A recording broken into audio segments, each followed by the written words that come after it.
It's on. We're live. We're recording. Wow. We're doing a podcast. Technology is so incredibly useless. Shall we? Yes. I did watch, to answer your question off camera, I did watch the Charles Beaumont, Richard Matheson script movie, Burn Witch Burn from 1962, a.k.a. Night of the Eagle. Wow, that's a very different title from the other title. What a dumb title it is. Both of them are dumb. Burn, witch, burn, Eagle. Shall we, though?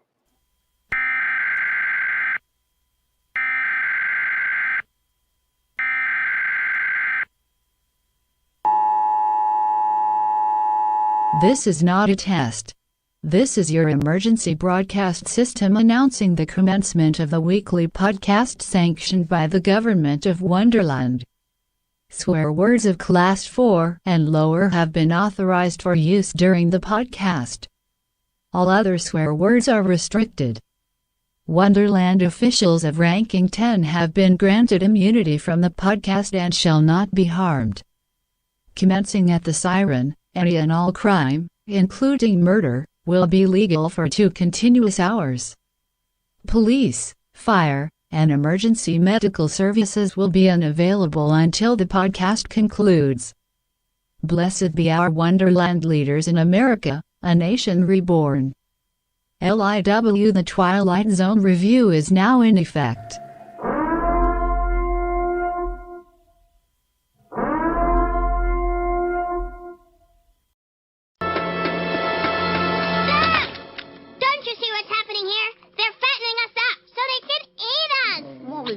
Oh, come on, Lisa. You don't believe me? Then just look at this book that I found. Humans, you have stopped eating. Listen, you big, stupid space creature. Nobody eats the Simpsons. Bordering in Wonderland, the Twilight Zone review. They thought we were going to eat them. Good God. Is this some kind of joke? No, they're serious. You know, the length of that intro, I could go take a dump and come back, and it'll be plenty of time. Sure could have. Welcome to LIW The Twilight Zone review, episode 298, which means tonight during our live stream, we're getting to 300. Are we really? This episode is Charles Beaumont and Richard Matheson script 1962, Burn Witch Burn, a.k.a. Night of the Eagle. Oh, because I didn't watch it, so I didn't think we were doing that. I thought you were just going to do it. Doing what? That episode. Yeah, this one I'm just going to do by myself. We can just fuck around. Okay, good. Doesn't matter. Okay, let me backtrack. I sent the link on the website for the live episode streaming on our little thing, our calendar. And I was like, all right, here we go. I finally found it. And I start watching it. And I'm about 20 minutes in, and I feel like I'm 75 minutes in. And I'm like, okay, I'm not going to force them to watch this. There's nothing to talk about. It's not a bad movie. It's just not, it doesn't need to be an hour and a half. It felt like 4 hours long. Wow. So it felt like a Night Gallery episode. But here's how it begins. No, Night Gallery is worse. This was. Oh, wow. That's saying something. Hey, MGM. Ladies and gentlemen, the motion picture you are about to see contains an Nudity. evil spell, as used by practitioners of witchcraft for centuries. So that's a few seconds of it, right? Well, that's fun. That's like that's the guy who does the Haunted Mansion in Disneyland. Yeah, he's William Castle bullshit. But watch this. Watch how long this goes on for, the black screen. 40 seconds, 56 seconds, minute 20, minute 52. No. 240. Holy shit. Witnessed. Direct them not. This faithful servant begs for thy favor. He keeps going for 2.5 minutes. Wow. Of blank screen. What's a bold way to start off your movie? Yeah, that is. That's like, you talk about saving money. That's pretty impressive. What if he just talked the whole movie to you? All right, so there's a scene where the guy's pulling around. There's totally like fireworks and badass martial arts happening. If you're blind, this is going to be great. Yeah. He's that guy that does the I remember once I rented a VHS copy of Beverly Hills Cop. I didn't realize it was for blind people.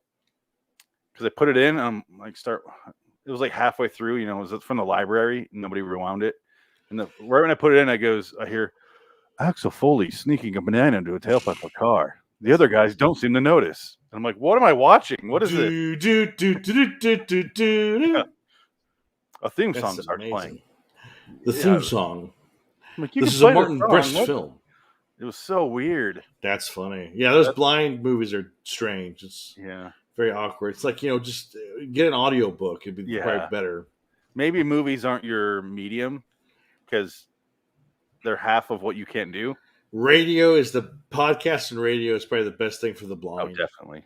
So the blind are having the blind are having a wonderful time because podcasts are just so popular now. Yeah, and they do it in our faces. And radio is coming back because every ad I hear now is like a brand new supernatural podcast coming to you from Stephen King. Like, oh my God, we're back in time. We're doing radio shows again. Yeah, which I'm fine with because I love radio shows. I like the old radio shows. I have no problem with it. Oh, they're wonderful. Yeah, it's a new way to do it, except for the fact that it becomes like we're doing, where it's a podcast. Now it's a video podcast. Yeah, then it's going to be video. Then it's going to be movies again. Then the cinema's going to open up over to the point where we're just like, where are we? The brand new spectacle from Loitering Wonderland Studios, Samson and Delilah. What? We're going to read a movie script over a radio play. It could be done. While telling you what you're watching. Well, some other guy tells you, and some other guy does sign language in the corner. And it's the guy from the Haunted Mansion attraction who's been dead for 50 years. Good. We can get his voice. Someone could do that voice. So then it comes to a college course. Hey. And everyone there is over 40. Just like Prince of Darkness. And they're very ethnically diverse. Really? The guy writes, I do not believe. Well, look at this college class here. I'm going to find it here. Was that sarcasm, or is this like a woke? It's a woke movie. I'm going to watch this. No, it's like, here we go. Here's a couple shots of the classroom. Here's the main character. He's got that Kurt. Oh my God. What's his name? The Kurt Douglas. He's got the barrel. Like, he's a tough guy because he does this, Yeah. He wears his pants over his belly button. Yeah. Another futile attempt to control. Look at these people in this class. And the forces of nature. Nature. Each day. What, you got a Japanese guy, a black guy, a woman, old lady. What? These are supposed to be college kids. They all look like they're 43. This one right here looks like he accuses them of rape.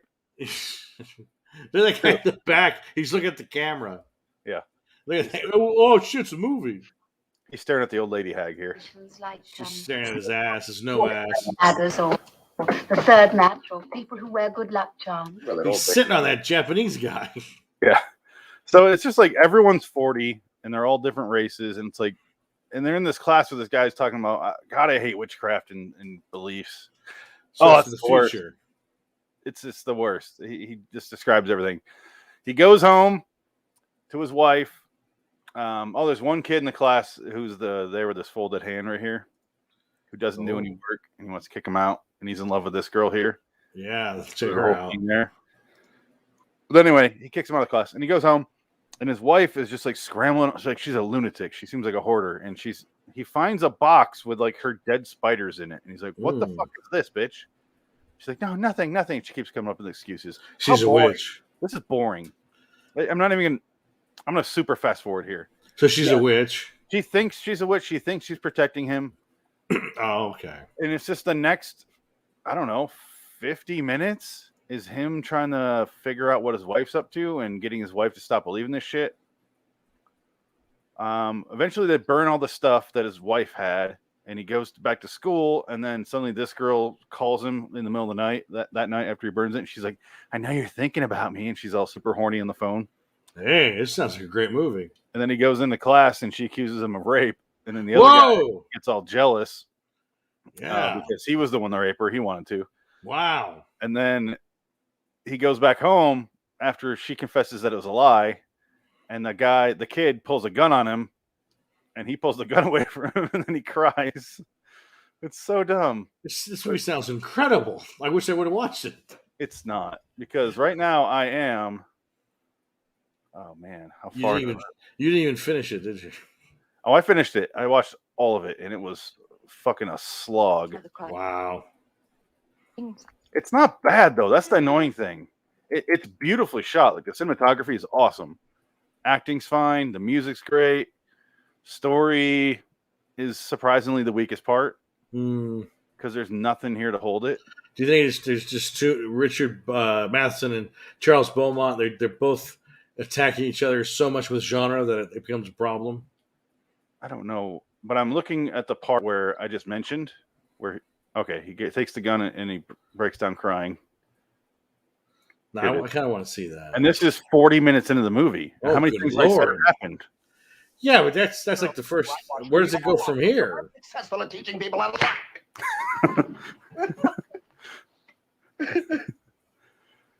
It's a college kid. He could not be more the same age. Look at that suit is shiny, and he's wearing velvet. Get over here quickly, will you? I just smacked a bitch. This little bitch pulled a gun on me, and I slapped him. Smacked the shit out of him. Hey, I think he's a witch. We have to burn him now. I smacked the man off of him. He's crying like a little bitch. Yes. Get over here. Smacked the man off of him. Now I'm going to show him my penis. Show him what a real man looks like. So Uncircumcised. His world's falling apart because he burned his wife's witch shit. Well, and then he finds out she's. Oh my god! Where do I go? I'm going to go in notes here. So she is a witch. He goes home. He gets a tape of his lecture. He plays it. The phone calls start happening, and the white lights, and there's like lightning. And then she drugs him, and he falls asleep, and she does a little dance, and she does the thing where she's like, "I will die instead of him," and I'm like, "That's a woman." That's love right there. That's apparently love. He was supposed to die a long time ago, and she's been doing this shit to keep him alive. Oh, okay. I don't know. They throw that out so casually. And here's the sad thing. My next note is there's still 30 minutes left, and he's been running and chasing her for 20 minutes now. See, it would have been funnier if the first 20 minutes of the movie is he gets narrowly escapes death every moment. Like there's a bus that goes by him, he misses him. A plane explodes. Oh, do they? No. He almost walks in front of a car, a bus. Oh my god! And that's what starts then he goes to work. Oh man, I was right. Yeah. And I barely thought about this. But there's a scene where is it now? Because she in the middle of the night. Oh, it's later. So I'm at 50 minutes. He chases her in a truck trying to get her because he found the note that says she's going to kill herself instead of him. He goes and he runs down the cliffs to find her. And that started at 50, right? And now I'm at an hour 2. Wow. He's still doing it. Oh my god, 12 minutes of looking for her in the rocks. He finds the wife. Wow. Him and his friend bring her back. She's all comatose. And then she wakes up in the middle of the night when he thought she was asleep. And then she tries to stab him. It's great. Say, I like the cinematography of this movie. Look at this. It's beautiful. She thinks he's sleeping right there.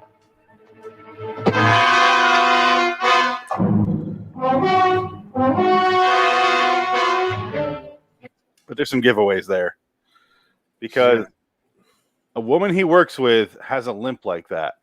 Oh. So ends up being she's the witch. Oh. Cursing her to do her bidding for some reason. She just doesn't like the guy, and it's literally over promotion. Wow. It's all glossed over so casually. To the point where, here's the lady. The witch lady. She builds a tarot house out of a little card out of tarot house out of tarot cards. Holy shit! You know their significance, of course. And then she burns it down. She's like, "Is your house on fire? How could you ever really know?" She just fucks with him. But then she says the titular line in the movie, and it's off screen and very disappointing. Oh, his house is on fire. Yeah, this is his house. But did I miss it? Am I too late? She's asleep. The wife's asleep in the house, burning house. Yeah, titular line's coming up here. He runs out the door. And then she says the titular line. Burn, witch. Burn. It's that's it? That's how you do your titular line? So does he save his wife or does she burn the house? He thinks she's burning in the house, so he runs home. And then this is where it gets fucking crazy. And I almost forgot this part. But she plays his speech over the intercom in the school. So the eagle, because it's also called Night of the Eagle, they have a giant eagle on top of the building, like a gargoyle thing. Just like that Adrian Barbeau Twilight Zone episode. Yes. Well, more right than you think, because it chases him. Fantastic. Oh man. Oh, here it is. Well, now I kind of want to watch this movie. I want the shot of it. I'm looking for a specific shot. Burn, witch, burn. Oh, the eagle's coming for me now. The eagle became alive and starts chasing him. Oh, wow, look at that. You can see the wires when it flies. Watch.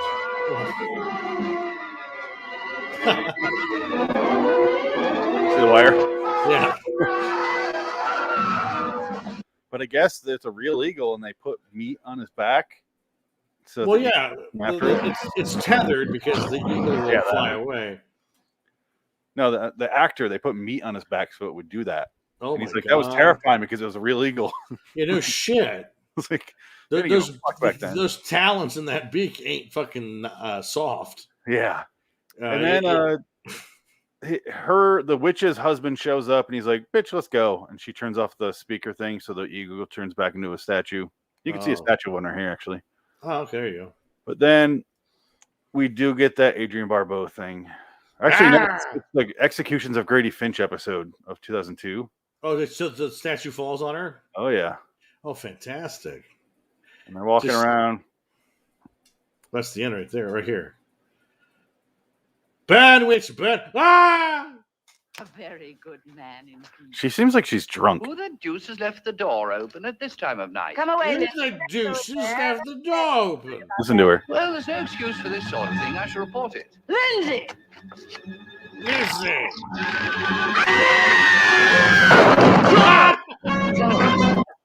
Oh, that was fantastic. Oh, they show her under that. That's great. That's just like the chandelier flying on the guy that made the Titanic. Only that's way funnier. That's way better. That's funny. We should that bring was clip up. at the very end. And that's amazing. But that was a lot shorter. And it was a lot, actually, better shot than the other one. You could tell it was a dummy, and that was absolutely. That's the best. Like that chandelier crushing that dummy is one of the best visual gags ever. I need to go and find that so I can save it on here. So I thought we had that saved somewhere. No, I don't think I ever did. Like I have anything to do with the technical side of this. I just show up and you have the stuff ready to go. Yeah. It's a bomb. I do my hours and hours behind the scenes. Yeah, and you just show up and don't watch the things. I didn't watch it because I didn't want to download it. Couldn't do it. I would have bought it, but hey, it's better than Frank, who's just not here. Exactly. And didn't tell me, or if he did. I went off. I was talking to you for about 25 minutes, and he probably told me last week. George Lucas wrote a good script for episode 1. That's the end of it. I don't need to go much more in order. It looks like it wasn't bad though. Like I probably would have enjoyed watching it. Like I said, it's a good movie. It's just the story wasn't there. It's slow. It just takes the link. time. Yeah. Well, it's just too much of him driving and chasing a car and then running down the beach from the finder. Okay. Yeah. This is just padding. Like, come on. This could have been a 70-minute movie, really. It's exactly 90. Yeah, like they had it contractually obligated to be 90 minutes. So they added 2.5 minutes of silence or flash. Yeah, 70 minutes is considered a feature-length film, so especially for this kind of movie. Well, yeah, that would have been. I think that would have been the best. I think you should do a Topher Grace cut, and you should make this a special edition. Make it 20 minutes shorter, and it'll be probably a good movie. It really would be better. And you saw. I didn't show you a lot of the really good cinematography, but it reminded me a lot of Seconds, the John Frankenhauer movie, where she wakes up and you see like it's just like they're in their face like this. Did Seconds come out before this or after this? After this. Well, there you go. John Frankenhauer stole this movie for Seconds. Because if it reminds you, that means they stole. Exactly. It was all done on purpose. No, but it was really good cinematography, and the music was particularly choice. They knew where to ramp it up. It had all the makings of a good movie. It's just kind of boring. I gave it a 5. Oh wow, okay, yeah. I wanted to like it. What I saw, I'd give it a 7. I enjoyed it. I think. Oh, you want to sit down and watch the running scene? No, I think All right, then. what you told me, I believe you. But yeah, no, everything looks pretty good. Like I probably would have been able to sit through this and made it.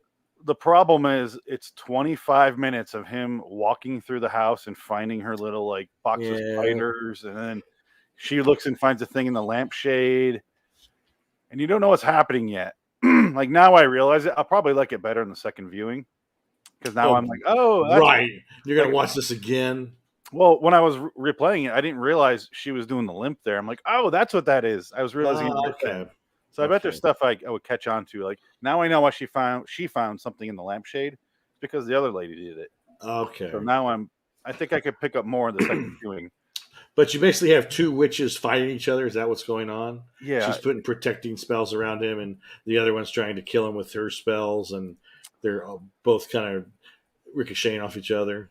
And that's kind of the problem is you don't realize there's another witch until the very end. So you're just watching it going, oh, it's a man trying to save his crazy wife. And that yeah. That's a good little B story, but that's the movie for the first hour 10. Right. So it's like he finds a thing and he throws that in the fire and he's like, what else you got? She's like a junkie and he's finding her stashes all over the place. That's what it felt like. She's like, don't burn that. Ah! It's a lot of that. It'd be wonderful if she was like a pornography addict and she had smut everywhere and that's what he's burning. Yeah. Like, what are you doing? It's mine. That's my GC Penny ad. I love it. I love the Sears bra catalog. It's those weird.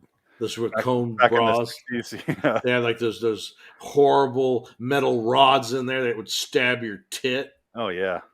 And then it make them feel pain, and you'd be like, "That's right, you're a woman. You gotta be in pain for me, baby. Your pain is my pleasure. Your pain is my pleasure, honey." This is the 50s. Damn right. I don't give a shit what you're into. I'm gonna smoke a cigarette and put it out in your bra. This has nothing to do with you, sweetheart. That's okay, honey. Slap her ass. Man talk. Come on, dink. Man talk. Boom. I guess the director of the new Bond movie just called Sean Connery a rapist. Yeah. In the Goldfinger movies. Well, in Goldfinger, he literally rapes a lesbian in a barn. So. He doesn't rape her. He just turns her into a heterosexual nymphomaniac. After she says no 55 times. Yeah, because he's Sean Connery. You don't say no to Sean Connery. That's called rape. I'm sorry. That's called Sean Connery. It's legal in 5 states. No's. It's that Family Guy thing. He's like, 10 no's and a yes equals a yes. Exactly. Let me tell you something there, pussy. I'm going to jab my rod into your pussy galore. Then go look at your boss's models, yes. And then I go throw him out of a window of a plane that you're flying. I don't believe you're flying it because you're a woman. Man, those movies. You should be serving me a martini, not flying the airplane. That's just Why weird. is my nut in your mouth? Why am I not having my balls on your chin? Pussy galore. The Chicago way. You've ever had a deep dish pizza? That's the Chicago way. I was Russian in the Russia House. I watched that movie the other day. I had that on the background because, like, sometimes I'll go scroll through Amazon and I'm like, I don't want to watch anything. I don't know what. So I just put something on the background, and the Russia House was like a movie that I always saw but never watched. Like it was that VHS at the video store where we would be there, and you're just like, it's Sean Connery and Michelle Pfeiffer, and Michelle Pfeiffer's like a Russian, and he's like a writer expat living in Russia, and she's like it's a Cold War movie, and it's like, what's this about? And basically it's just about him falling in love with her and boning her and bringing her kids to him because her husband was like murdered by the KGB or something. Or whatever. I can't remember. Like, who cares? It's on the background. Who cares? I think the next thing I'll watch with him is The Presidio. Put that on the background. How many Connery movies I've actually watched? Probably not many. I've seen quite a few. I think you'd forget if you've seen him because you probably saw him. You just didn't realize it was Sean Connery.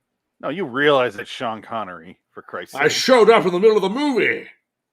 I've seen First Night, Indiana Jones, Obviously, yes, it's the greatest. We're starting with the ones I remember. All right. I've seen the Hunt for October. Yeah, there you go. Yeah. I've never seen Zardoz. I've never seen Outlander. I've seen Untouchables. Yeah, that's a good one. I've seen The Rock. There you go. Yeah, exactly. Goldfinger. You had to see Goldfinger. Oh, okay. Outside of Bond, I should say. Okay, outside of Bond. Yeah. Sorry, I definitely meant to say at the beginning. Did you see Monty, the Alfred Hitchcock movie that he was in, with that whore Tippi Hedren? No, I never saw it. Yeah. What else?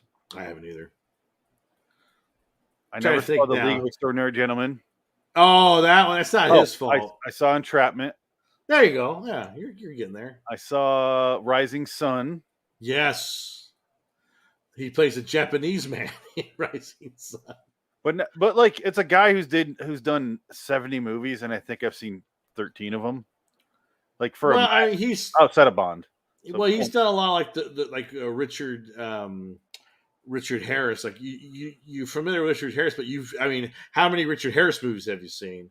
Because we saw that one Frankenheimer movie with Richard Harris. That's one that I could put on my finger, and I can't think of any other ones I've seen Richard Harris in really that he's the star. Oh, the star, like leading man, yeah. Just 2 Harry Potter movies and there you go, Clint Eastwood movie, and that's about it. And he's a guest star in the Clint Eastwood movie. Yeah, but he's great in it. He's great, yeah. Well, he's great in everything, but yeah, that's what makes him Richard Harris. Well, he's like a big 50s actor too. Which I was Dumbledore, and I didn't understand it because I was drunk the whole time. So I killed myself to get out of it. I couldn't stand that shit. I know that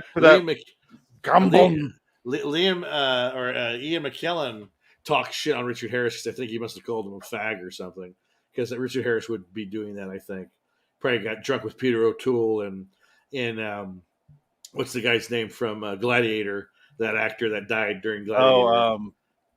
That British actor. Oh man, yeah, I'm blanking on his name. What is his name? He's also in Who's Tommy? He's in a lot of stuff. Oliver Reed.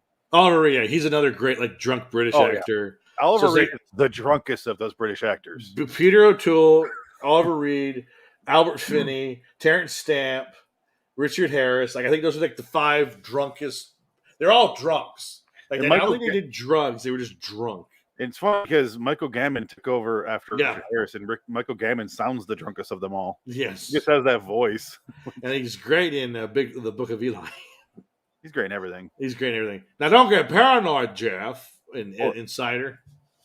Him, Albert Finney, and Kieran Hines are like the same human being. Well, Albert Finney does the same American voice in every movie he does. Like, he doesn't have a different version. His American accent's like this.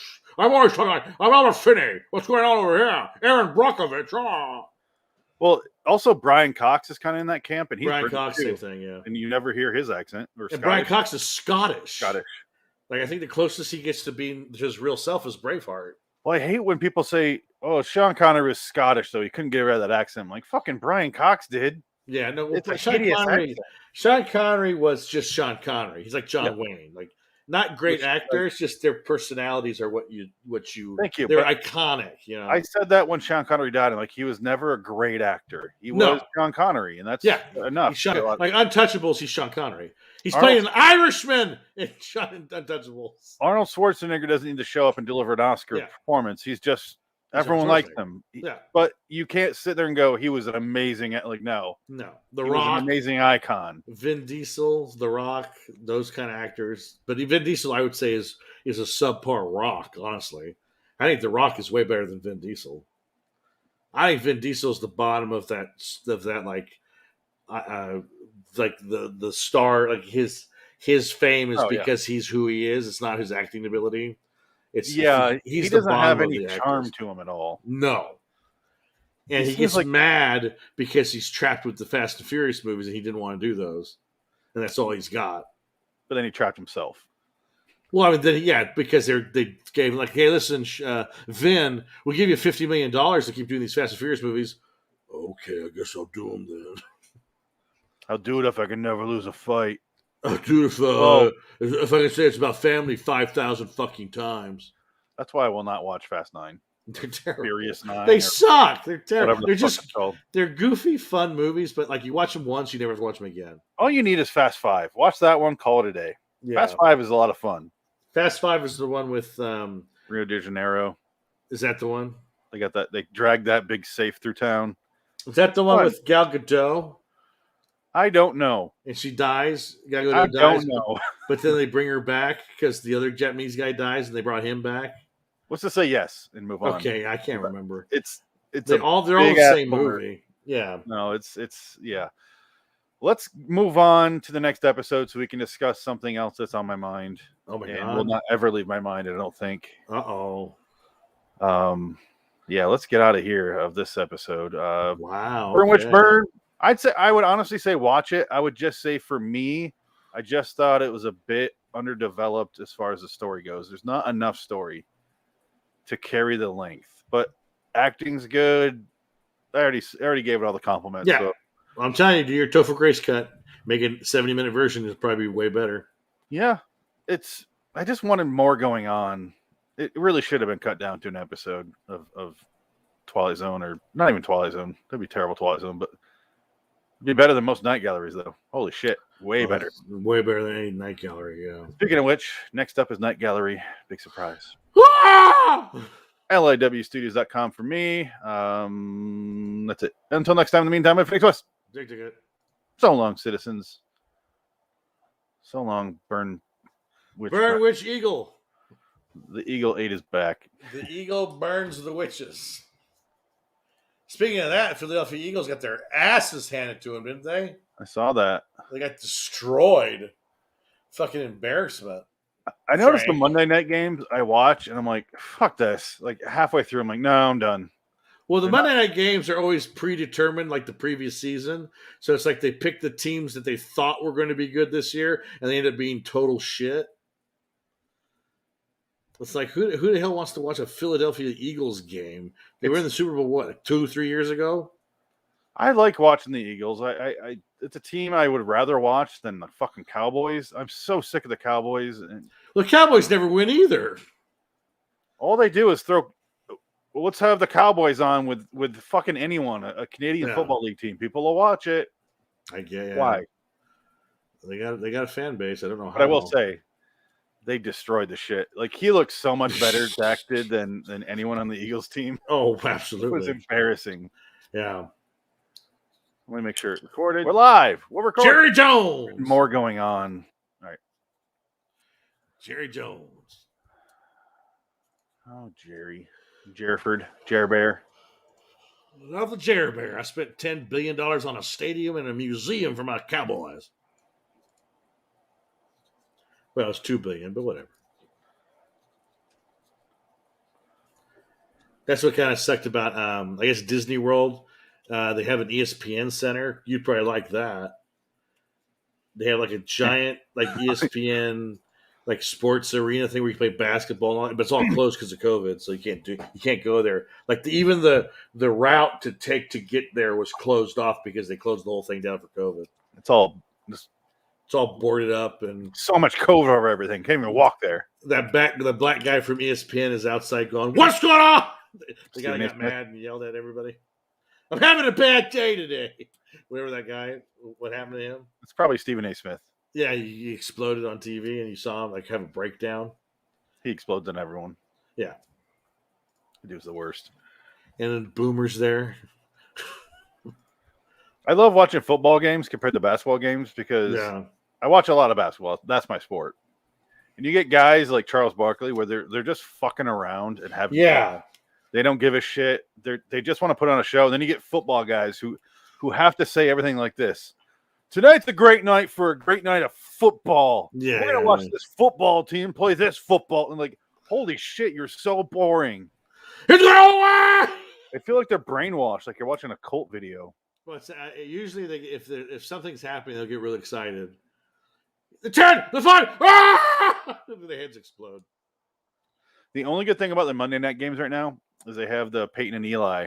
Yeah, doing their video. I watched that. They're pretty entertaining. I haven't watched it yet. They brought on Brett Favre. I popped off a couple times, and I'm just glad my Raiders are 3-0 right now. But that could all change at any given time. Oh yeah. That's what I hate. I'm just like I'm not celebrating. I'm not getting excited. I don't even watch it. I'll turn it off because if they start losing, I just don't watch it because every time I watch them they lose, and then I don't watch them they win. So I'm not watching them at all. Well, at least you have the back half of the season to not look forward to because that's where they fall apart every year. Well, yeah, that's what I mean. They start off so well, in the second half of the season they're like, "Urgh." And everything just goes to shit. Yeah. Or Derek Carr breaks his fucking leg, and that's it. Yeah. Because they were going to win. That year, they would have went to the Super Bowl and won, and they fucking broke his leg, supposedly because he wasn't saying enough. That was back when Michael Brown got shot, and there was all the Black Lives Matter crap, the political stuff was going on, and he wouldn't kneel.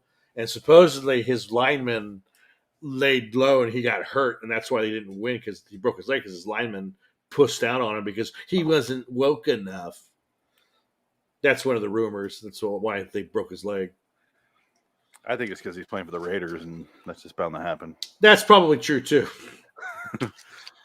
Hey, at least my team finally won. Hey! Over a good team, too. There you go. Yeah, that was fun. But his stats are insane. That Derek Carr, his stats are just incredible. Why does Derek Carr look like he always has makeup on his eyes? Because that's exactly what my cousin says. He wears eye makeup.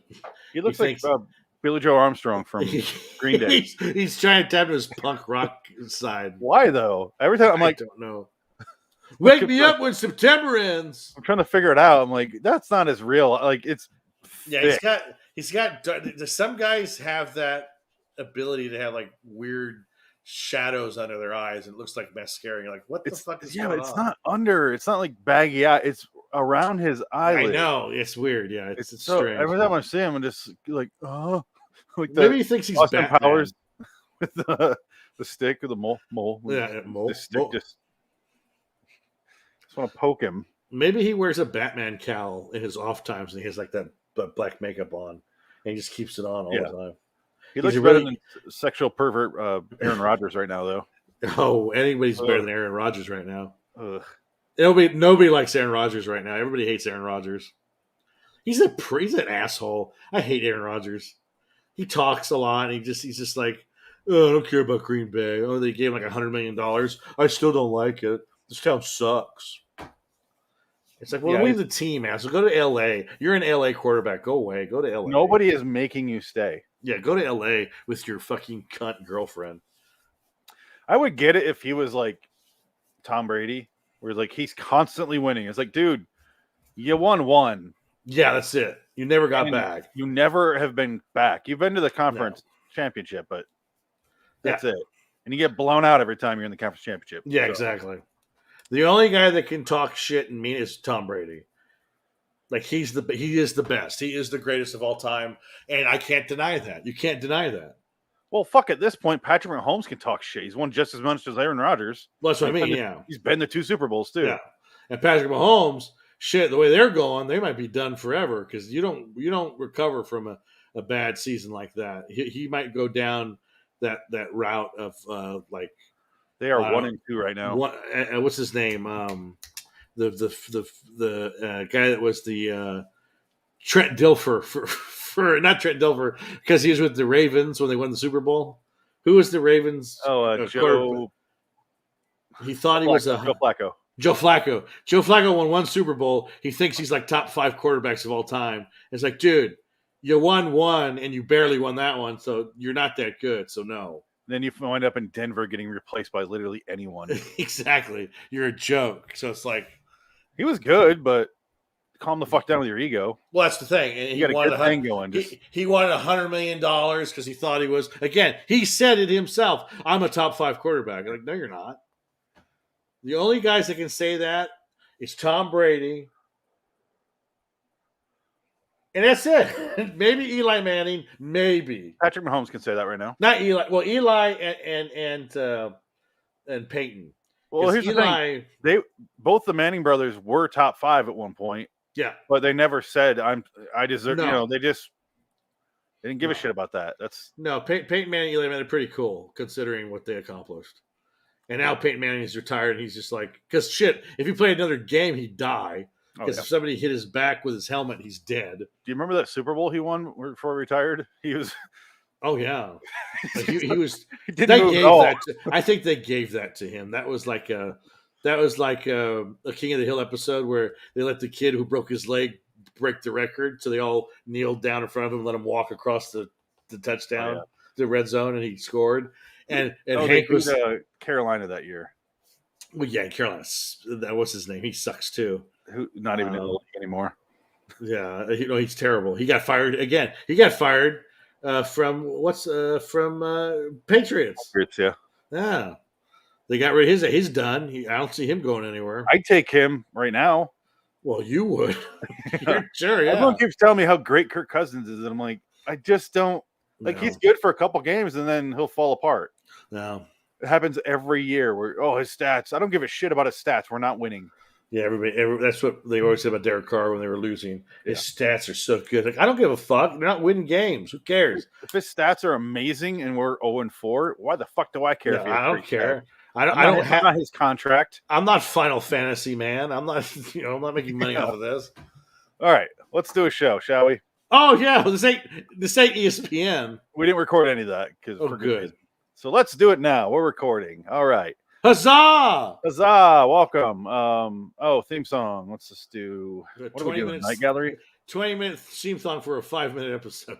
No, we're just doing a quick one. Yeah, this is a quick one. Let's do a Futurama one. Ooh yeah. Let's do the hit. You're entering a realm which is unusual. Maybe it's magic or contains some kind of monster. The second one. Prepare to enter the scary door.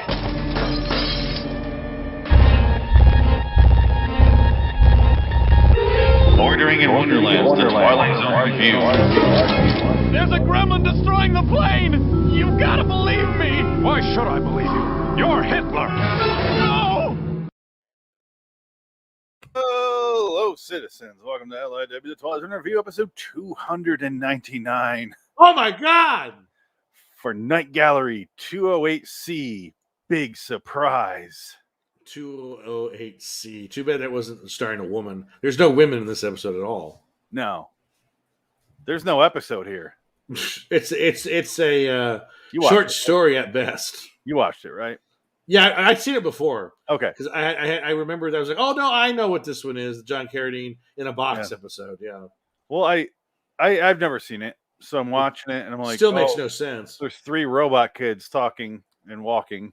They're like, oh, we are coming up on the creepy old man. Let's talk to him, shall we?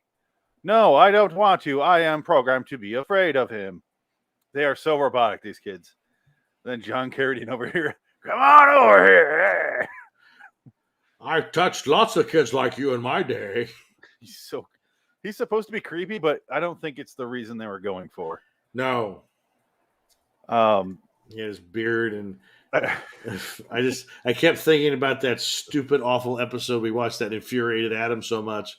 The Confederate flag episode where he was the Confederate and then Charles Bronson turned into a Confederate soldier because Carradine saved his life. Yeah, that was an episode of Anthology Series Review. Yeah, that was Henry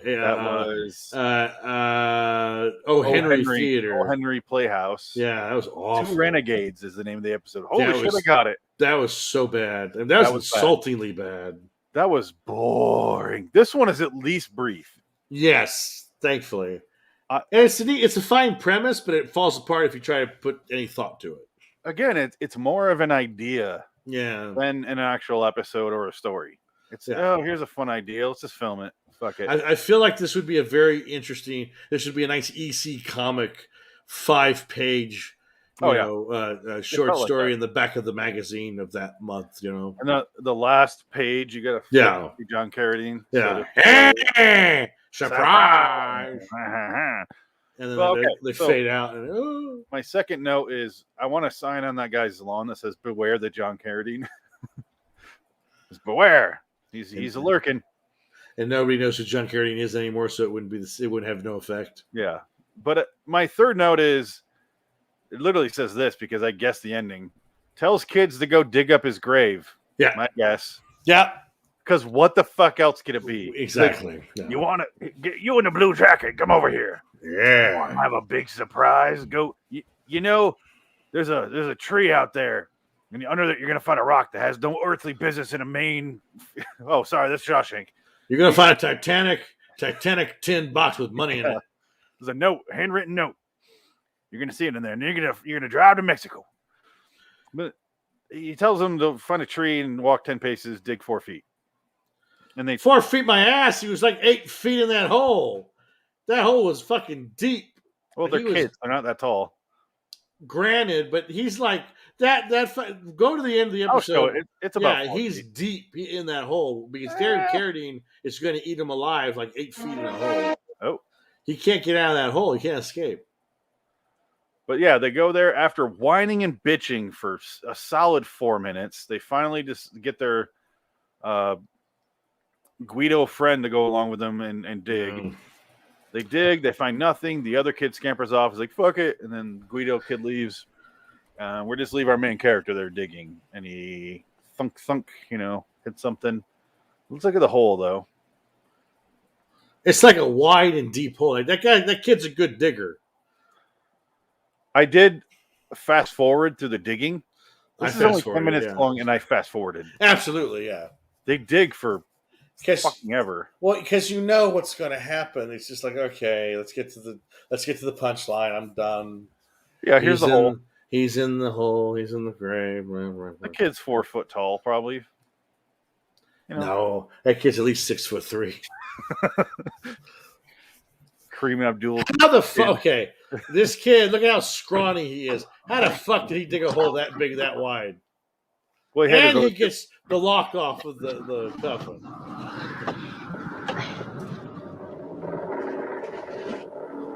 You got a shovel. He should just whacked him in the face. I don't want to get shut off here, so I'll do that, and then we'll go right back to it. Now, it would have been funnier if he opened up that coffin. It was David Carradine jerking off with a hose around his neck. Surprise! Ah! And then he dies. Remember me. Remember me as a fighter. Remember me as Kill Bill.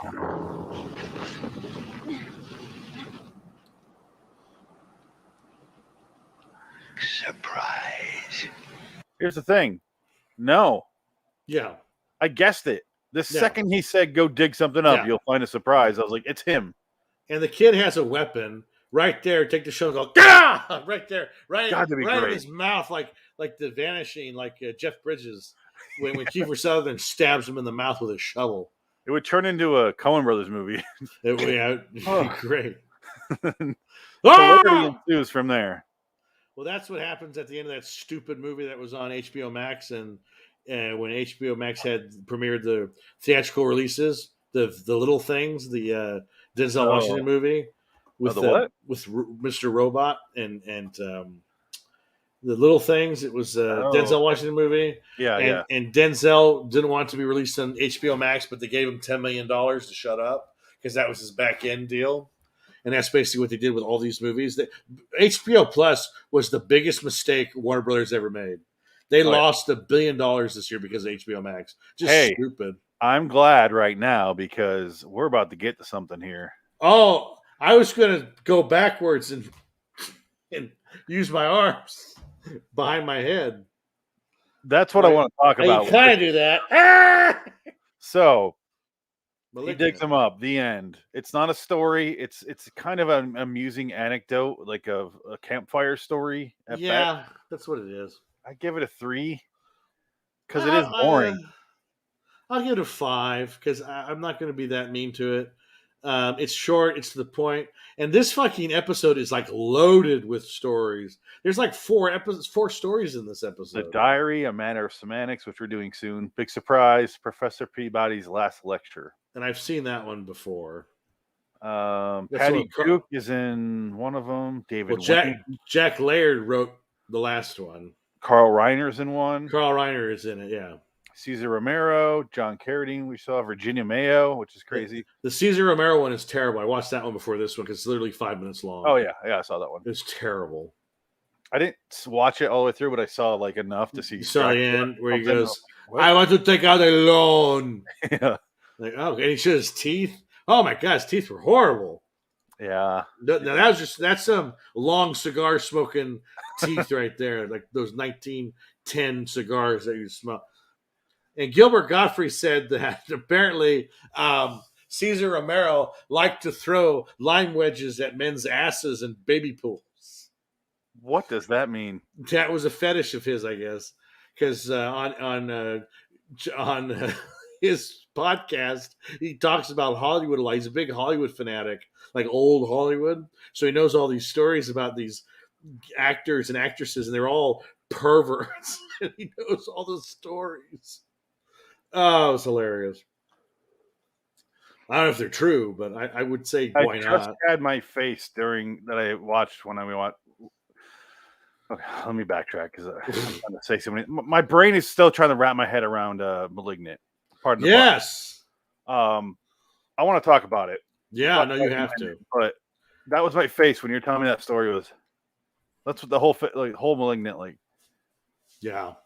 But let's stop right here. We're done with this. I gave it a 3 because even though it was only 10 minutes and the stories, the parts at the beginning and end are fine, there is so much of that kid bitching and digging. Yeah. And I fast forwarded through it, and that's fucked up.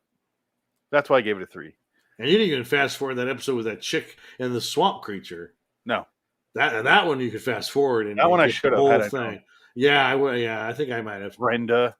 Oh, God, that one is hands down next to the I Hate Nature one. Probably the 2 worst things I've ever seen. Okay, so we're done with that. So now we're going to do a little special deep dive. Not deep dive, shallow dive into Malignant, which we will finish probably Sunday. Oh, it's just a 2-parter? I think we should discuss that a little bit later, too, because right now I'm still trying to figure out what the fuck I watched. So Malignant from 2021, James Wan movie. Should this be a separate cat podcast? I feel like it should. It should be. Let's break here. Do you want to just do it on Sunday? Yes, I think that'd probably be better. Okay. Because then I could go back and kind of watch pieces of it again, because I watched it already. We need to discuss this movie. We need to talk about it. We might even cancel the Cage movie. I don't know. We might have to, actually. We need to discuss. Yeah, I would say Malignant.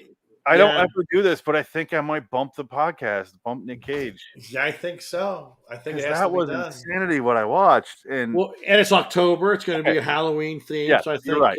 We should do that. We're off another week, so if we don't do it now, we're not going to do it. So let's pause the Malignant conversation until Sunday, which would be 10/3. In which case, we're discussing Lee Martin's The Midnight Hour, Die Laughing, and Malignant. Oh my God, what a great 2 hours of time that will be. And then when we come back, we'll get to Prisons of the Ghostland, because that can wait. Yeah, that's fine.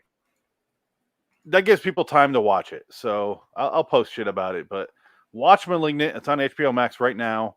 I think it's expiring in October, so watch it while you can.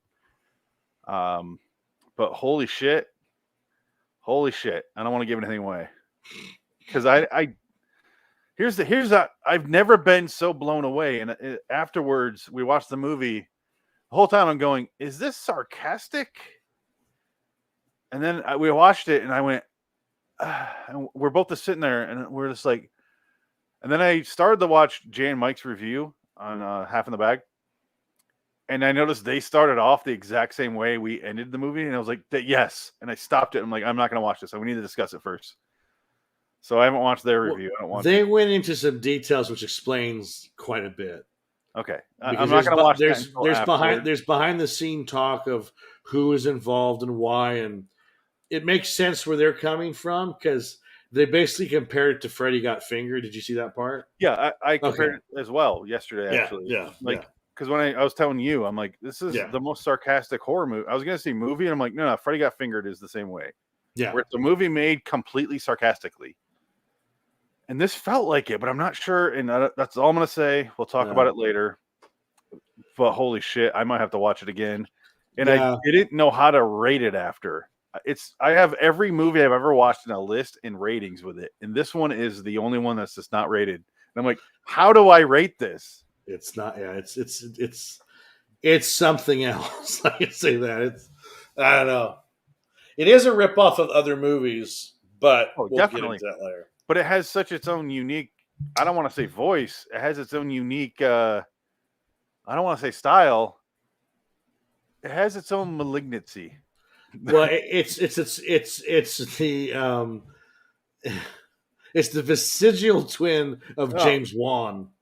Yeah, it's like the mirror verse of Wan. Wames John. Whatever the fuck he is. All right, let's stop. Let's before we start breaking it down too much. Just go watch it. You will enjoy it. It is something. But you know what was not something was Big Surprise. No. It's 10 minutes. There's nothing else to say about it. In 10 minutes, you can fast forward the middle 6 minutes and get the same result. I do want to play the robotic kids talking though. Just what you mean? The very beginning. You're so full of it, Johnny. We're done with this digging hole stuff. Just hear these robots here talking. There he is. He's got a yo-yo. Mr. Carter? What do you think he wants? Why don't you ask him? Are you kidding? I wouldn't go near him for $1 million. Has anybody ever gone near him? Not unless they were crazy. Come here. Wow. Something to tell you. I just can't with that kid in the middle. I would not go to his place for $1 million. I would not go near him for $1 million. Like, it's bad. It's all voiceover for some reason. Was it super windy or is there like heavy machine gun fire? Yeah, they're shooting the longest day on the other side of the hill. I think it was a Dukes of Hazzards episode. They're shooting back there. Oh, the Duke boys are in trouble again. Boss hog. You can hear that goddamn General Lee revving its engine in the background. Fucking right at the top of the robot. You can see Catherine Bach's pussy lips on her Daisy Dukes. Put those on Boss Hog. Oh no. All right. 3. You gave it a 5. Okay. Sure. Whatever. Well, cool. That's fine. We're done, right? Yeah, that's fine. It's a nothing. It's a big nothing burger. It does nothing to add to the lexicon of Night Gallery. No. It only goes. I wanted to share some of this video, which I watched today, called "Why Rod Serling Was Dissatisfied with Night Gallery." I was hoping more from that video where he would go more into detail, but it was really just boiled down to he didn't like that they're just suddenly doing these stupid things to pad the runtime. And this is where I say I disagree with the fans, where they say Night Gallery and Rod Serling's great, so Night Gallery's great. I'm like, no. Rod was not fully on board with Night Gallery. No. For the reasons why Twilight Zone worked. Yeah. He wanted to do a story, and then he was fine with doing multiple stories, but not what it became. It just became dog shit. Do you think he wanted to choke Jack Laird every week? Must have. He left. But at least season 3 got cut down to half an hour. Yeah. Well, I mean, you got to find that Dick Cavett interview when he talks about, like, he's on there. He's visibly shaken and disappointed and mad. And you can tell he's not happy with Night Gallery. So he's not, this isn't his show. And you can tell he's pissed off about it. And that's exactly my point is Rod Serling didn't like the show. Yeah. Why are you defending it because of Rod Serling? Yeah. I just don't understand the logic. It's not a good show. Rod Serling was getting his 401k situated with Night Gallery. This was a last-ditch effort to sort of get money from the studios and then just get out. I think this was his way out because he probably knew he was going to be dead in 5 years. He's like, I've smoked a truck of cigarettes. I feel like the burnt end of a Marlboro. I need to go. I'm tired. I want to interview his daughter and be like, how bad did your family house smell? Yeah. But I don't want to come off as like crass or like condescending, but I'm like, I really want to know, honestly. Like she'll give you an original typed manuscript of like a Twilight Zone episode, and it just smells like Chesterfield's. Yeah. It's just like you can smell it when she opens the suitcase. Oh, Jesus Christ! Well, John Carpenter's, I forget if it was his wife or his assistant. They couldn't find the mask after the first movie. Right? Yeah. And they finally found it under John Carpenter's bed. And it was yellow because he smoked that much. That's it amazing. Was a couple years later they made, and he's still alive. They made what's the first Halloween? 78? 78. Yeah. And the second one is 81. So 3 years, and it was yellow. That's insanity. Yeah, that's crazy. You guys really want this mask? Oh shit, I gotta look for it. Give me about 2 weeks, and we'll find it for you. And I doubt he smoked nearly as much as Rod Serling. I don't know. He's up there, man. Every interview I see him in, he's got a cigarette in his hand. Yeah, so is Rod Serling, and also that's what I'm saying. Yeah, wouldn't host the show without smoking. Yeah, he's smoking in body bags, for Christ's sake. All right, let's get out of here. So until next time, in the meantime, I'm Phoenix West. Dig it. LIWstudios.com. So long, citizens. John Carpenter. Too late. Already missed it. I just want to do my music now. Fuck you. Give me my check for remaking this shit. See, John Carpenter, what a career. He's made so many movies, well, enough movies that have been remade. So he's basically made a fortune off of just the remakes of Halloween alone. He's probably made more money off the remakes. Yeah, it's incredible. We got Halloween, The Fog. They made that. He sued, but it's technically a remake now of Escape from New York. Lockout. Yeah. And here's the thing about Lockout. I was watching Red Letter Media stuff about John Carpenter, and I was thinking like Lockout. Oh, when we get to that movie, I'm gonna really focus and I'm gonna talk about it. Fuck, we did Lockout. I had no memory of it. Forgot about that. I had zero memory of the entire movie. Yeah, just gone. Yeah. And that was the last episode we did. It was the last movie we watched. It was not that long ago, and it's gone. Done. So forgettable. I hope their part 2 comes up pretty soon. Let's do it now. We're recording. All right. Yeah, it's fine. You guys really want? He's smoking. All right. That was 19 minutes. Perfect. Plenty of for fucking that episode. Shit, it's like triple the length. All right, hold on 1 second. Now we're going to talk about another worthless episode. I really want to talk about Malignant, but I think we need to give it its due justice here. Yeah, I got to watch it again. I want to rewatch it. Maybe I'll take notes. I'll do a deep dive. I'll do a deep dive on Malignant. I don't know if I could watch it again. I can watch pieces of it again. Like by Sunday, I'm not going to have a chance. Yeah. Well, I'll just watch the fun parts, like the jail scene. That jail cell scene is I think one for the ages. It makes no sense because everybody's wearing different clothes from different eras. This movie is just out of control. Why the fuck was the Australian girl from Tarantino movies there? Zoe Bell shows up as a. Why is Zoe Bell there? She's a lesbian from 1985, and then you have a disco girl who's in an afro. Wearing a disco outfit. It's all over the place. Yeah. Yes, this is all stuff we can discuss because there is. Yeah. It's like a deep dark well without John Carradine in the bottom. Yeah, we can definitely discuss this. And you have that giant police station where it looks like a train station, but it's a police station. It's like why? But they do utilize the Kolchak Night Gallery or Night Stalker episode underneath Seattle background, so that was fun. All right. While this is uploading, let's just start the next episode, right? Do it. We did all 3 in a row without it giving me the error that it always gives. What? Let's hear an intro. What do we want to do for our 300th episode? Let's go Dark Territory. Oh, yeah. You're traveling through another dimension, a dimension not only of sight and sound, but of mind. That's a signpost up ahead. Your next stop, Dark Territory. Bordering in Wonderland, the Twilight Zone Review.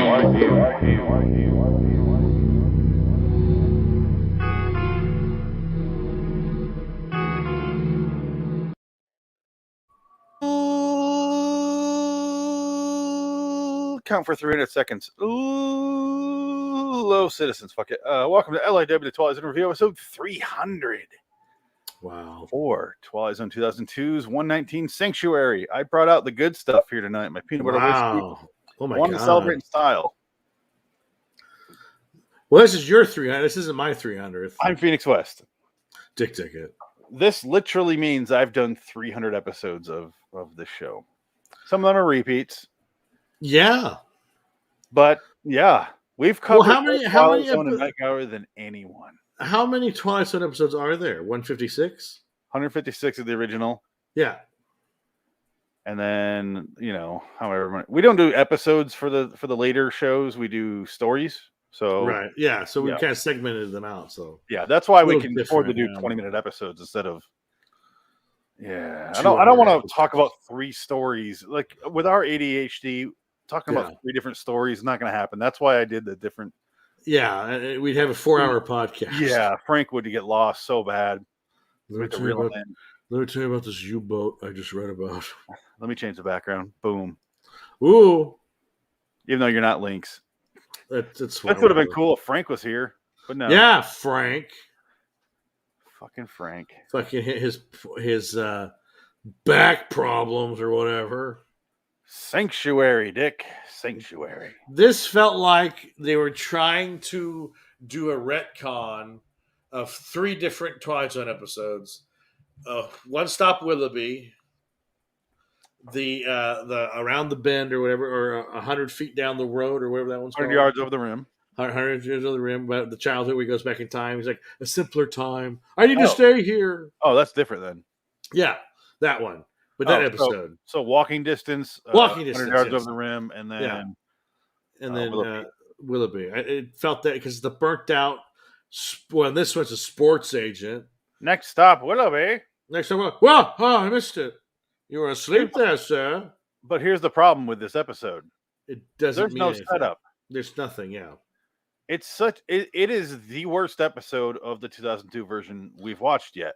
I would say so far, yes. Because he literally gets sports agent, like you said, is stuck on the side of the road and like the turnpike to something. And he's like, oh, you're my best client. Don't leave me. Come on. And he's like, I need to get a tow. And he calls. He's like, $50 if he shows up in the next half hour. And then he's like, oh, fuck it. And wanders off into the woods. And that's where our episode starts. Well, but here's the thing.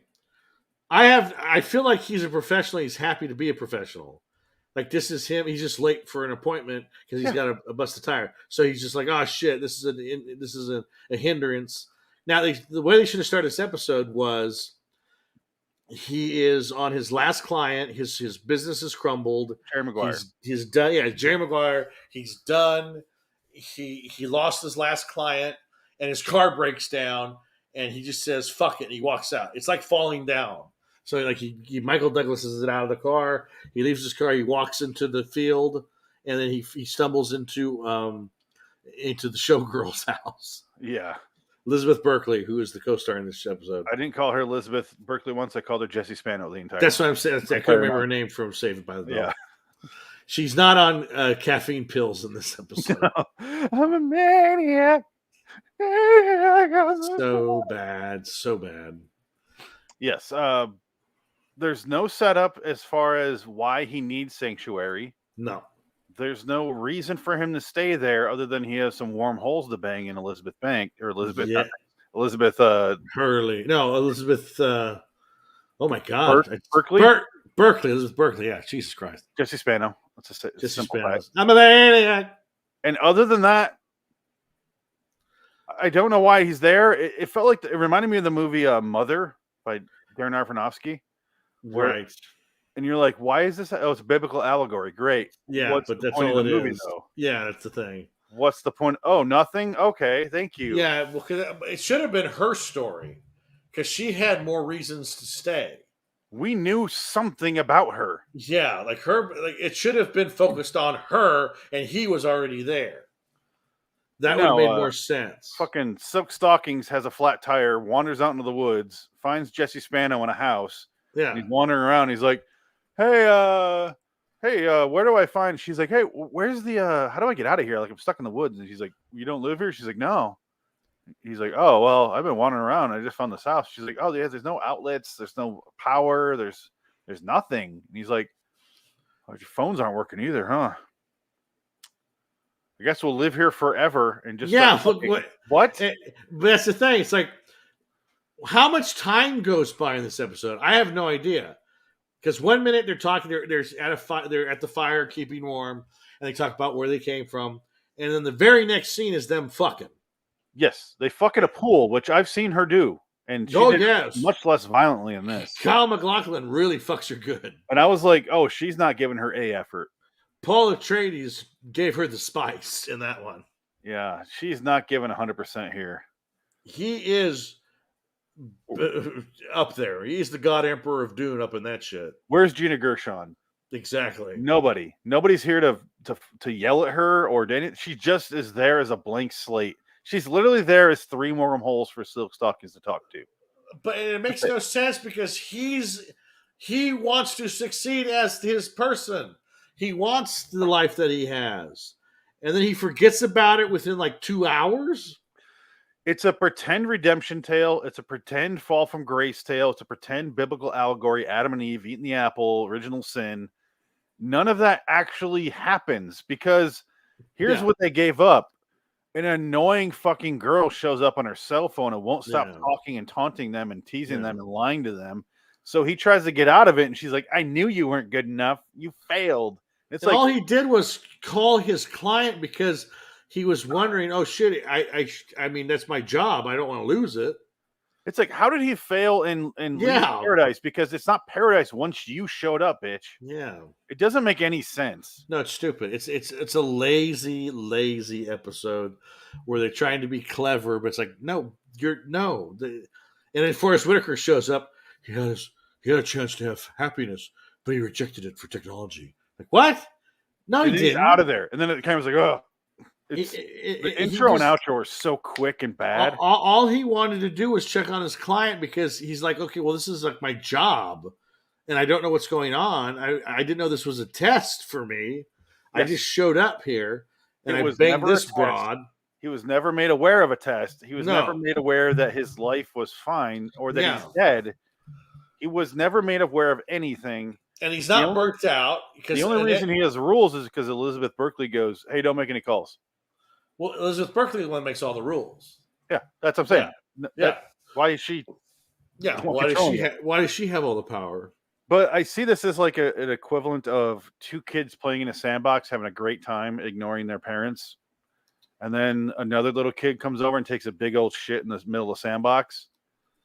And then the kids are like, hey, mom, he shit in the sandbox. And the kid's like, oh, you ruined the sandbox because you told your mom. It's like, no. It wasn't a kid. It was a homeless man. Yeah. But it's like, she literally goes, she makes a phone call on her phone, and she's like, you blew it. Yeah, it's like, how?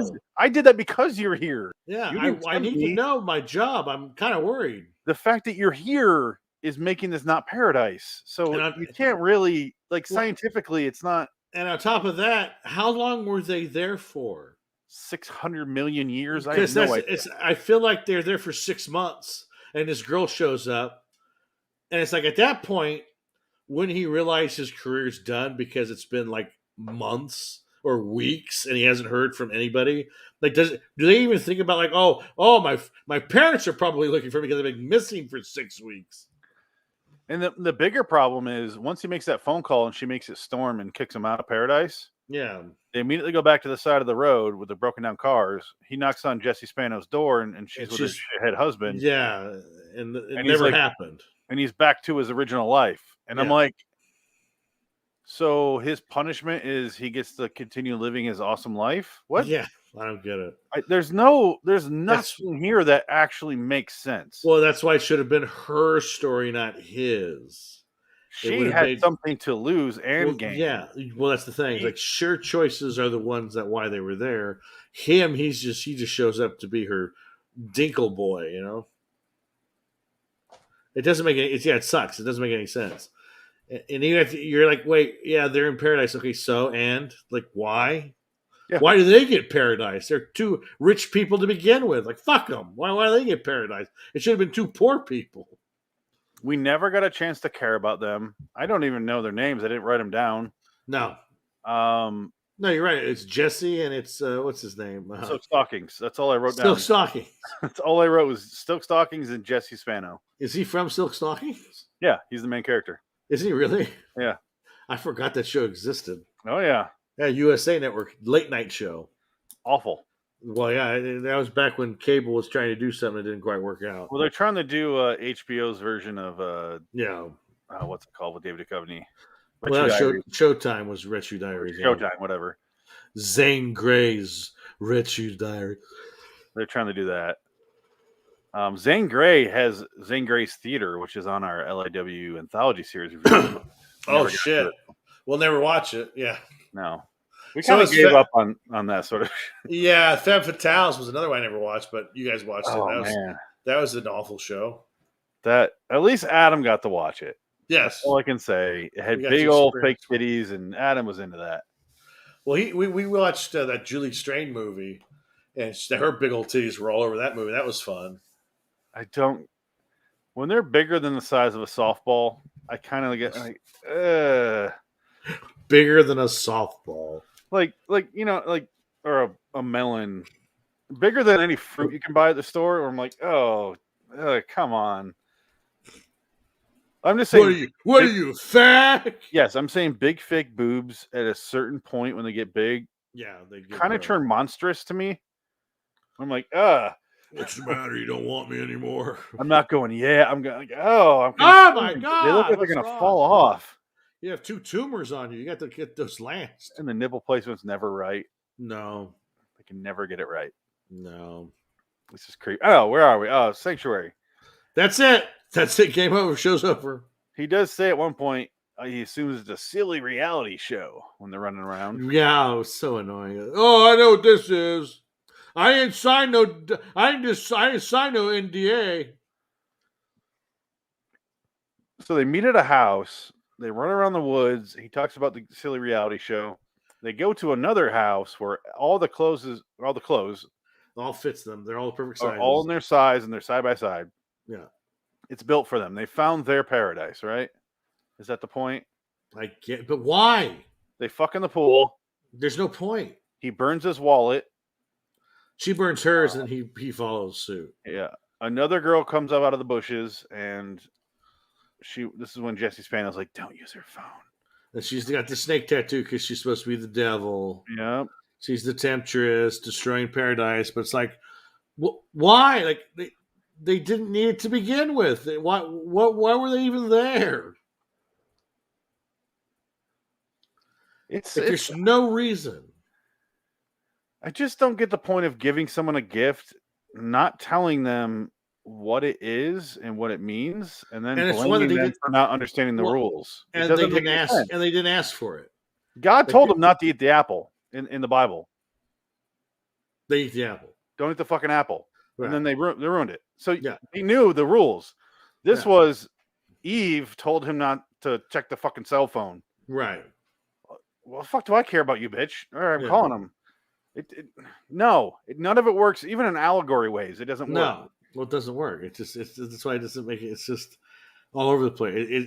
I thought again, it's like Mother. It's trying to be complex and everything, but it's just like at the end, it's like, well, it's hollow and it makes no sense, and that doesn't jive with anything because these two characters aren't wanting or they're not desperate. They've got a flat tire. That's how they get there. They have a flat tire on the side of the road, and that's that. And they stumble onto paradise. And then it's off of the shame on interstate. you for ruining the paradise which you didn't know the rules for. Right, shame on you, human. The joke's on you. I'm a girl with a tattoo snake and a leather jacket. And, ooh! But it's like, maybe it wasn't paradise for me. I wanted my life, and then you made me get lost in the woods and live with this girl. Yeah. And you couldn't let me leave, or nothing worked, and like, and on why top does of it that, mean it? Why do I have to get shamed? Maybe that's not my fucking paradise, okay? Well, yeah, and I don't. It doesn't make any. It doesn't work as an episode or a story or anything. It's kind of like I do want to play the intro. So he just walked off the turnpike and he's walking down the woods, and we get this terrible intro by Forrest Whitaker. Meet Scott Turner, a hotshot sports agent who thinks he knows the path to success and happiness. And Scott will discover that these two things don't necessarily go hand in hand. I can't walk too far to the left because I'll get off the green screen. Yeah. The Twilight Zone. And then it keeps going. There's no intro. Yeah. And the outro, even worse. He talks to Jessie Spano. She doesn't know him. She's married to this douchebag. Most of us dream of paradise one time or another. Scott Turner actually found his. Unfortunately, he was unable to hold on to it and found himself back in the game of modern life. Yeah. But so That what? is the laziest intro and outro. Well, he's back into modern life. Yeah, he was fine there. He was proliferating. He was having a successful business. He was fine with that. He was in paradise already. What he just said right there is modern life is not worth living. Yeah. That's the lesson we're supposed to learn. I'm a sports agent. I need to blow my fucking head off. Like, the dude seems fine. He had a flat tire. Oh, And you need to suffer now. He was late for his meeting with Siobhan, his only client, who's going to be a big basketball star. He's trying to call Cuba and Gooding Jr. That is, not the country. And you still my agent, Jerry! Jesse Spano / Renee Zellweger follows him. Renee Zellweger. Oh man, this fucking episode sucks. Has a 6.4 with 261 people. Sadly, 261 idiots. Unusually, here's the trivia. Unusually, the closing narration does not include the words "The Twilight Zone." Because it's so fucking lazy. Just lazy. Oh shit! I forgot. What was the show that I was writing for? Who wrote this episode? I don't think anyone wrote it. Who's the writer and director of this episode? I need to know. James Crocker wrote Cracker ass Cracker. Patrick R. Norris directed it. And he looks like a Patrick R. Norris. Let's look at this dude. Chuck Norris's son. Yes. Dodd. Oh my god. He looks like Bill Mooney's son. He does. Look at that. He looks like Tom Petty and Bill Mooney had a child. Yeah. Look at him. Wow. You see the photographer. He directed Friday Night Lights, a couple episodes. TV director. The Path, Quantico. I thought it said Kissing Amy. He's a Parenthood, TV guy. iZombie. No. Gossip Girl. All right. Chuck. Ugh. I've never seen it. Friday Night Lights, 6 episodes. The OC, 6 episodes. That makes sense. The Twilight Zone, 2 of them. Oh, he did next week's episode. Hunted. Oh my god. We're doing this next week. Oh my god, we have so much to compare. Roswell, Jack and Jill TV show. I remember that. Xena Warrior Princess. There you go. Yeah. Party of 5 and yada yada yada. My So-Called Life is his first thing. Huh. Yeah. That's it. Just TV. Straight up TV director. That's fine. That's fine. Oh, good work. If you can get it, shit. It's work. easy. Oh man.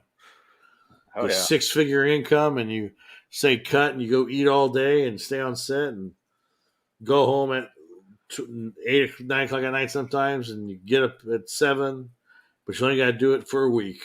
Here's the flip side of that coin. James Crocker, the writer, known for 1285, Deep Space Nine, Stargate. Oh my god. Oh, the last thing he did was the Rewind and The Pool Guy, which we saw. Oh no. So far, he's the worst writer in the history of Twilight Zone. No, producer. Oh. He did 26 episodes of Deep Space Nine as a producer. He did Yeah. 14 of the original, or the 85 version of Twilight Zone. Wow. See what he wrote, though.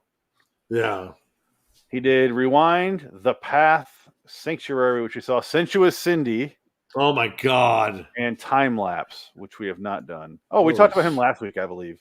Yeah. He did 5 episodes of 85 version. We have done none of it. Oh my god. He rewrote my favorite episode of the original series, Shadow Play. Oh no. Start off on the Rockford Files. Wow, he's old. He's been around. Yeah. He must be dead by now. He's not working anymore, but I don't see him as dead. Oh, he's going to tell you, go down to the tree and dig me up. I'm in a box. Surprise! I'm a hack writer. A man finds a house. And I don't know why I'm doing Paul Harvey voice. A man finds a house. Turns out it's Eden. Makes a cell phone call. Kicked out of Eden. Shame on humanity. What the fuck was this? I don't know. Remember last time we were talking about it and I said the worst the 2002 version is going to be is like, I was wrong. This is a This is out of control. It just has no setup or payoff or No, anything. it makes no sense. It's just, I mean, why? Again, why? I got no explanation for you. I have nothing. So wouldn't it be funny if Silk Stockings, at the end he knocks on her window and she rolls and goes, "Oh, bro, I fucked your ass. I fucked her in the ass." She's like, "What? He did. He fucked me in the ass." And he's And like, he looks at "Cool, the other bro." girl in the car. High I fives. fucked her in the ass. No, I'm kidding. Came under yeah, adaptation joke. I get it. Yep. Yeah, absolutely. Yeah, this was just the mind-boggling, like a episode where it's just like there's no logic, there's no substance, there's no depth. It's just like, huh? But why? The premise is we killed you. You should appreciate that and live here in this fake reality. Yeah. But it's like, what if he wanted to be alive and he has to be shamed for wanting to make a phone call to go back to his life? I actually see this as a guy who overcomes and escapes hell. That's more how I see it. Because I'd rather live a terrible real life than an amazing fake life, Like The Matrix. The Matrix. It's he's living there with Jesse Spano and he's like banging her in a pool, which who hasn't at this point? But like, why does he have to feel guilty for not appreciating that? And I just don't. Whatever. No, there's no point. It's just there isn't a point. There's nothing to this episode. This is awful. I give it a 4. Yeah, it's which makes me sound. I'll give it a 3. Yeah, plot wise, it's definitely a 3. But like, it moved along. It wasn't like lagging. That's the reason I give it a 4 because I was like, oh, it's over. Okay, what the fuck was that though? It bothered me. It bothered me. It sucked. This might be the worst one so far that we've seen. Yeah, because that's saying something. As of now, we'll end on this. By the way, we'll get out of here in a minute. I'm curious what we've done so far. So 2002, start off Executions of Grady Finch. Okay, Evergreen, which had this clip here. Yes. I have a sunflower on my ass if you're interested. So good. Another Life, which had this clip here. When I die, I want to be high. Never... Developing, which was the Robin Tunney one, right? Yes, that was one. That was even worse. That one might be the second worst, like make no sense episode. At least that one had a story that you could follow. This one, I don't know what they're going for. Yeah. Pool Guy was next. That's bad. Found and Lost. That was bad. Which one's Found and Lost? That's the Mrs. Baseball. Megan Green. Baseball Mrs. one, right? Yeah. Megan Fox's husband. Harsh Mistress, which is the guitar strap one, which I also have of that. Oh God, I forgot about that one. Where's that? Oh, here we go.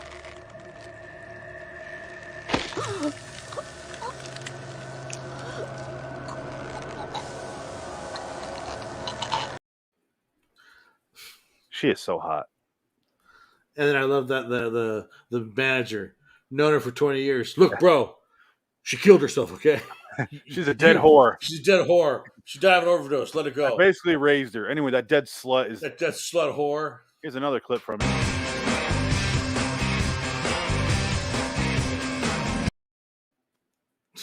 It's very good. Him staring at it. But Fair Warning was next, which was the pet shop guy talking to the girl at the God, yeah, Tara Manning. That was a bad one. Yes, and then we watched Last Lap, which was Last Lap. Clifton Collins Jr. episode. Yeah, that's fine, but that didn't make any sense either. Yeah, Mr. Motivation was next. That one's fine. That one's fine. At Christopher McDonald, can't beat that. Yeah. The Collection, starring Jessica Simpson. You did not watch that one. I did not watch that one. Cradle of Darkness. I watched that again by myself. It's about killing baby Hitler, and she does. Oh, that's right. I gotta watch that one. Upgrade was next. That was that's the little girl and the parents and yada yada yada, right? No. What's Upgrade then? That was the Twilight Zone 82 episode, the Children's Zoo. No, that's Children's Zoo. This is the one where she has Upgrade the program. Upgrade was a computer program. It was the credit card episode, the credit card remake. But she swaps out the parents and stuff. Yeah, they're arguing. But she's the mother's going crazy because that's not my dog. Those aren't my children. Yeah. That's not my husband. And then she's a computer program. Yes. Okay. Yeah. So it was a mix of those two, Children's Zoo and the card from '85. Yes. After that was Century with Cindy. We did last week, I believe. Yeah. And then Shades of Guilt as well, which I've already forgotten. Shades of Guilt. It was a black. Oh, he turns black. Yes, that's right. That was another one that made no sense. And the whole allegory episodes make no sense. Man, you were being human by being afraid, running away from a guy who's getting the shit kicked out by 3 guys. So you must pay the price. I'm still going to put this one below that. Oh, absolutely, yeah. So for me, it's going to be on the bottom, Sanctuary, and then Shades of Guilt, and then Developing. Because Shades of Guilt was just, I would put that on the top because it just so funny. It was just so ridiculous. Yeah. That one is so preposterous and ridiculously handled. It's funny. Because when he comes into that, he sees his wife, honey, it's me. Get out of my house, you black motherfucker. The dog's going to kill you. Sing him. Sing the black man. I'm going to blow you away. Yeah, the neighbor with a gun. Hey, bro, get out of here. He shoots him. What the fuck is going on?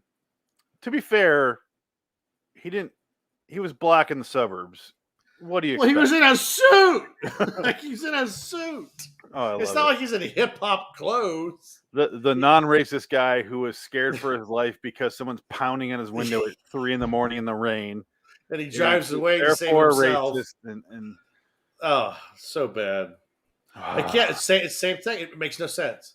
It's like you're punishing somebody that did what he was like, just who he was, and it had nothing to do with any negativity or any kind of hate. It was just, this is his life. He's a sports agent, and he stumbles upon a house with the pill popper girl, and that's it.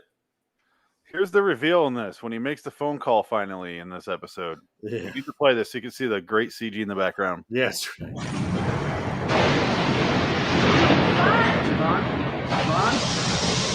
This guy's snake there. This is a snake. I'll take that back if you don't mind. Smug bitch. All right, she has a speech here, which is just nonsense. It makes my job so much easier. What the hell are you talking about?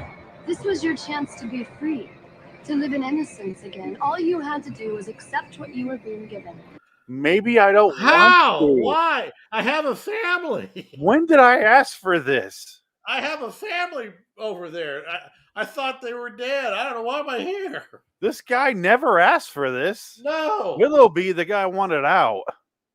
Like, at least that made sense. This guy was just, like, forced into a house he couldn't get out of. No. Into an endless woods he couldn't leave. And you blew it. So you wanted to check on your client. You're going to hell. But you mortals always want it all, don't you? I just checking on my client because I got to pay my mortgage. Why can't I have this and make a phone call? I don't understand. I didn't get a handbook on my first day here. Sorry. It's not like I raped you. It wasn't like you came into the house and I made you like I had a threesome with you and coffee plate lady over here, caffeine pill lady. Yeah. Makes no sense. It's just stupid. I can't get over how dumb the premise of the reveal is. Yeah. Because it makes no sense. Yeah, I was just like, what? It's like if someone gave you $1 million in your account, but you spent some of it on your cell phone bill, and they're like, oh, you could have had it all. You're like, right, yeah. Why? Why is this a rule now? You had to pay. You had to get that package with unlimited minutes and texts. You're fucked. You could have had it all. Now you're back broke. Wait, what? Why am I being shit? Oh my god, I'm so confused. Not telling someone the rules and then shaming them for breaking those rules is so fucking annoying to me. It's the ring. It's why I don't like the ring. In the Garden of Eden, they were naked, so she should have been showing some tit. Well, you can watch another movie to see the exact scene. Yeah, exactly. Yeah. And then she goes, but they don't tell you that the sequel to this movie is Elizabeth Berkley becomes a prostitute and she bangs Al Pacino, a football coach in Miami. Damn right. My biggest problem with this is it reminds me of The Ring and The Grudge, which is like innocent people who broke the ultimate sin of entering a house, right? Watching a videotape, right? Now they gotta die, and it's like I didn't know the fuck what. How is this fair? So you're just watching them die slowly. Well, granted, The Ring gives you an out, but The Grudge does not. The Ring, you have to go try to kill someone else. That's the out. Yeah, well, that's fine. There's not rules. Fair still. You never agreed to the rules in the first place. I mean, whatever. I mean, at least they attempt to have rules. The Grudge is just nonsense. The Grudge is it will follow you wherever and change its rules whenever. And if you watch the new Grudge, where like they had like the segments of people who called people on cell phones. Oh, I watched it. Yeah, where she goes, yeah, hi, my aunt that lives in another country 5,000 miles away on a park bench in the middle of the day. Yeah, this weird thing happened to me. Oh, well, I'll talk to you later. Love you. And then all of a sudden, the aunt hangs up the phone and she turns and blah, and then she dies. And it's like, why? How? No. Why? And then, what's his name? And he kills his wife. But The Grudge 2, if you remember, it's the girl, and it's like seeping through the walls into the family next door, even though they're not in Japan anymore. Right, yeah. Which also stars this girl, that Grudge 2 movie. I have a sunflower on my ass if you're interested. Mrs. David Cross. Amber Tamlin, Miss David Cross. Mrs. David Cross is in that movie. Yeah. She plays her sister. I hate this episode. I'm going to go with 3. I'm going to change my score. The more I think about it, the more it's pissing me off. Yeah, it's a 2. It's terrible. It makes no sense. We're all lowering our scores 1. Yeah, definitely 2. Absolutely. It sucked. It's just, it's just nothing. It's like, no, what? No, what? Huh? Well, I can usually ignore if it doesn't make sense or if it's boring. But no, but this is like insulting. Yeah, it's purposely trying to be something. It's trying to be smart, but it's dumb as fuck. It is so fucking dumb, and it's trying to be. It's a retarded Stephen J. Hawking trying to explain black holes to you. Yeah, you get him. You smoked him out with some PCP, and then you're like, explain black holes, and he tries to. I don't tries to go off on it. You're like, oh no. Rub my ball. You know, my nurse does it. Movie? I mean, it's not similar story or anything. It just kind of gives me like the same kind of like pretentious vibes. But Ghost Story, the Casey Affleck, Rooney Mara movie. Yeah. I like that movie. I like that movie. Yeah, it's good. It's not great, but it's it's a nice little fun. But it's not. Oh, it's a very, very depressing indie movie. I like it. With that. It's shot by 4x3. Look good. Yeah. Very episode. It's good. Yeah. Simple. Yeah. Full. It's up its own ass, but it's not trying to be anything crazy. It's just trying to tell a really simple story. Not as good as Soul Taker, but it's close. No, Soul Taker is a masterpiece. Soul Taker. But Mama or Mother, I almost said Mama. That reminds me of Malignant.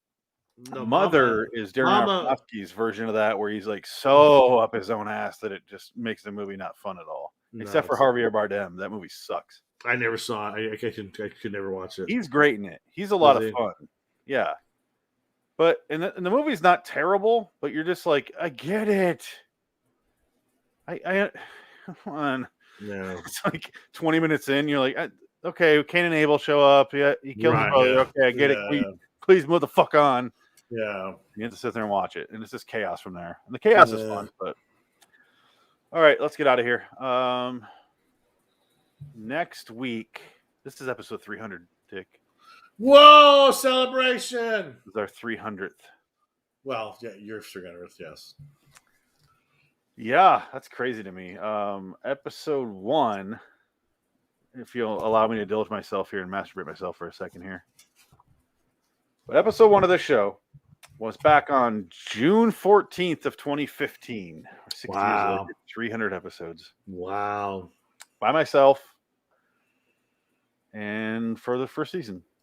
I'm looking at, if you see here, this is how organized I am.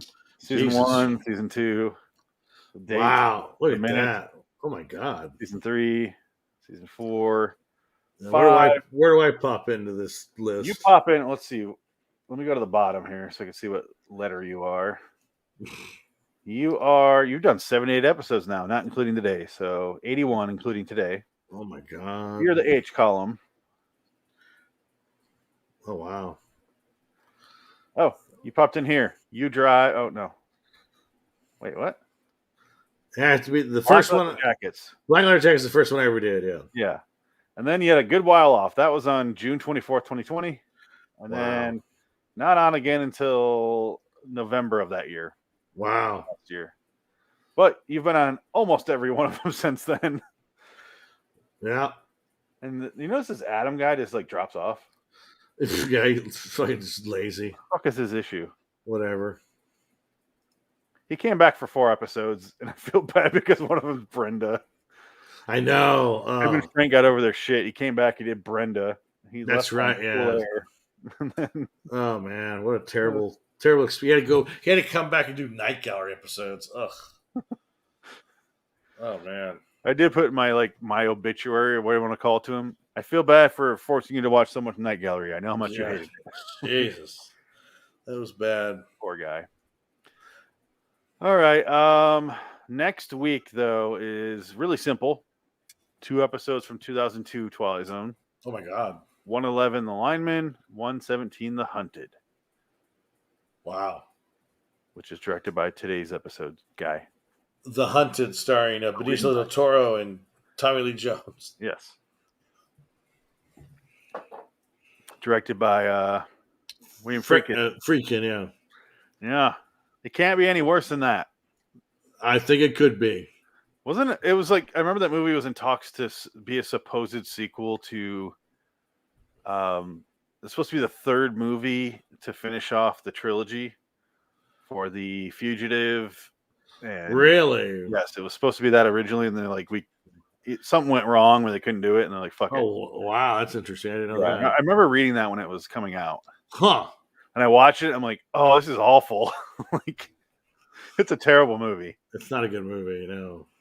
All right. Until next time. In the meantime, I'm Phoenix West. Check.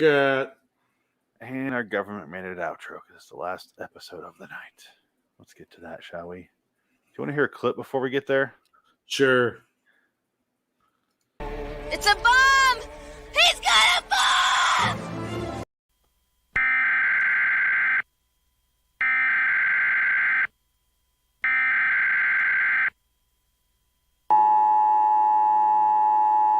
Citizens of Wonderland, rejoice in the fact that we have covered another episode on the podcast. Go to liwstudios.com for more videos and podcasts.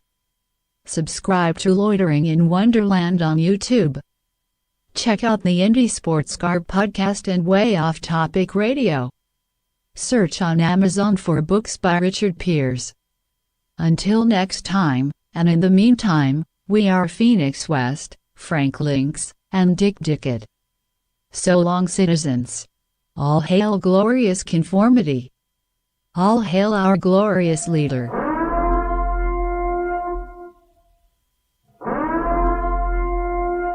Shut off the fucking podcast now.